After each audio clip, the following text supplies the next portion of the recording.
Hi, this is Mike Dukakis, the former governor of Massachusetts and the Democratic nominee for the presidency in 1988. I'm sorry I can't be with you, but I happen to teach full-time at Northeastern University right through the spring, summer, and fall, and I just cannot get away during the summer months. But let me begin by saying that I'm delighted that this conference is being held.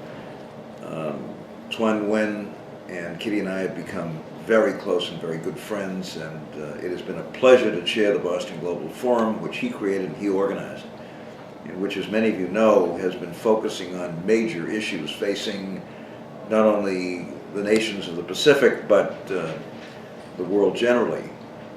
And one of the things that we've tried to do at the Boston Global Forum is to focus on particular issues which we think are important, and which, in this case, are particularly important to the nations of the Pacific and the Asian nations generally. We had a wonderful visit to Vietnam, and our visit to Nha Trang was a special highlight. You have a beautiful city, and a beautiful country. And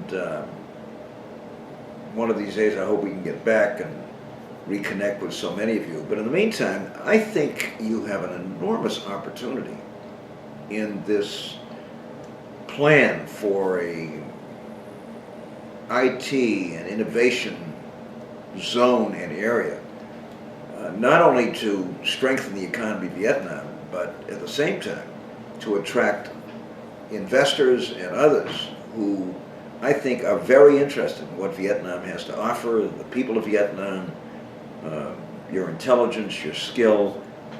And now that relations between the United States and Vietnam seem to be normalizing, and we seem to be building good relationships, I hope that we here in the United States can be extremely helpful.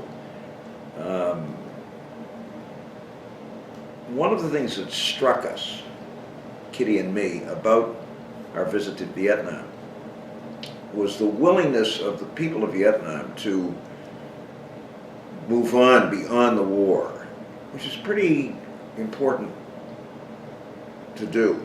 And it's difficult to do, given what happened during the war and what happened to your country and what happened to so many of your people. And I, for one, think that this developing relationship between the United States and Vietnam is a very good thing, and I hope we can build it, and I hope that this new plan and project strengthens and enhances that. In the meantime, our best wishes to you for the conference, for the plan. We'll be as supportive as we can from here, and at the same time we will keep working to create an environment in which countries like Vietnam can do this without the fear of invasion or armed conflict. In an Asia which sets some rules for the conduct of its nations and its people, and achieves great things. And we'll do everything we can to be helpful in that regard. Good luck, and have a wonderful conference.